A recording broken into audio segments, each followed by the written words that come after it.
રાજપીપળાના હરસિદ્ધિ માતાના મંદિરની દાનપેટીની ચોરીને લઈને આપ પાર્ટીએ ભાજપ પર પ્રહારો કર્યા હતા।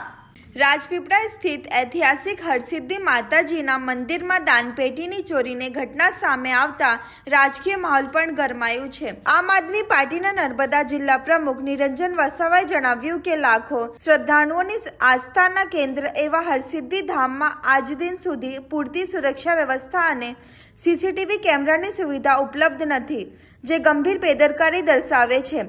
નિરંજન વસાવાએ ભાજપ પર પ્રહાર કરતા પ્રશ્ન કર્યો કે શું ચોકીદાર જ ચોર છે? તેમણે આરોપ લગાવ્યો કે અગાઉ રામ મંદિર અને હવે હરસિદ્ધિ માતાના મંદિરમાં પણ ચોરીની ઘટના બનતા લોકોમાં ભારે રોષ જોવા મળી રહ્યું છે। તેમણે વધુમાં માંગ કરી કે મંદિરના વહીવટમાં પારદર્શિતા લાવવા માટે ટ્રસ્ટની રચના કરવામાં આવે અને લાખો રૂપિયાના દાનનો જાહેર હિસાબ રાખવામાં આવે। સાથે જ મંદિરના સંચાલન પર ભાજપના નેતાઓનો કબજો હોવાનું પણ આક્ષેપ કર્યું। આપ દ્વારા નર્મદા પોલીસ અને જિલ્લા વહીવટી તંત્રને તાત્કાલિક ચોરીનું ભેદ ઉકેલી નિષ્પક્ષ તપાસ કરવાની માંગ કરવામાં આવી છે। ઉપરાંત ચેકપોસ્ટની જેમ હરસિદ્ધિ માતાના મંદિરે પણ 24 કલાક પોલીસ બંદોબસ્ત અને સીસીટીવી કેમેરા ગોઠવવાની અપીલ કરવામાં આવી છે। હાલ ચોરીની ઘટનાને લઈને તપાસ ચાલુ છે। જો કે નિરંજન વસાવાના આક્ષેપો રાજકીય નિવેદનો છે, જેની સ્વતંત્ર પુષ્ટિ થઈ નથી। હવે પોલીસ તપાસમાં શું હકીકત સામે આવે છે તેના પર સૌની નજર મંડાઈ છે।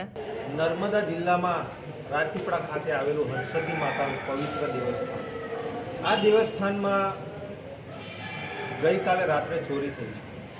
જે અહીંયા દાનપેટી હતી એ આખી સ્ટીલની ખૂબ મોટી દાનપેટી હતી। એ દાનપેટી અહીંયા રાત્રિના દરમિયાન ચોર આવી અને ચોરી કરી। અહીંયા લાખો શ્રદ્ધાળુઓ અહીંયા ગાડી આવે છે આખા વર્ષ દરમિયાન અને લાખો રૂપિયા દાનપેટીમાં પડે છે।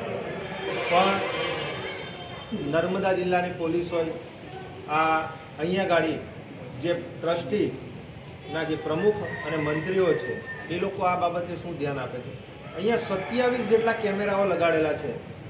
નર્મદા પોલીસને પણ કહેવા માંગે છે કે હરસિદ્ધિ માતાની બહાર જે કેમેરા હતા આજે તે કેમેરાઓ કેમ નથી? અહીંયા ગાડી આટલું મોટું યાત્રાધામ છે અહીંયા માતાજીનું, પણ તેમ છતાં બહાર કોઈ પણ જાતની પોલીસ નહીં, કોઈ જાતની સિક્યુરિટી નહીં, કંઈ જ નહીં। રાતના ટાઈમે અહીંયા ફક્ત એક જ અહીં મંદિર દ્વારા એક આપણે વોચમેન રહે છે અને આટલા મોટા મંદિરમાં પાછળની સાઈડ ઘણી દુકાનો હતી, ઘણા ઘરો હતા। એ ઘરો પણ આ મંદિરના જે આગેવાનો છે એ આગેવાનો દ્વારા તોડી નાખવામાં આવ્યા અને ત્યાં હજુ પણ બાંધકામ અધૂરું છે। બીજું કે અહીંયા ગાડી આ મંદિર આટલા વર્ષોથી છે, ઘણા મંદિરોમાં ટ્રસ્ટ બનાવી દેવામાં આવ્યા છે। આ મંદિરમાં આજ દિન સુધી હજુ સુધી ટ્રસ્ટ બનાવવામાં નથી આવ્યું। એટલે રાજા રજવાડા વખતનું આ મંદિર છે, પવિત્ર ધામ છે અહીંયા હરસિદ્ધિ માતાજીનું। લાખો શ્રદ્ધાળુ અહીંયા ગાડી આવે છે, લાખો રૂપિયાનું દાન આપે છે। આ દાન પેટીઓમાં સ્વયંભૂ પણ આ એટલી બધી નર્મદાના જે વહીવટી તંત્રની એટલી નિષ્કાળજી છે।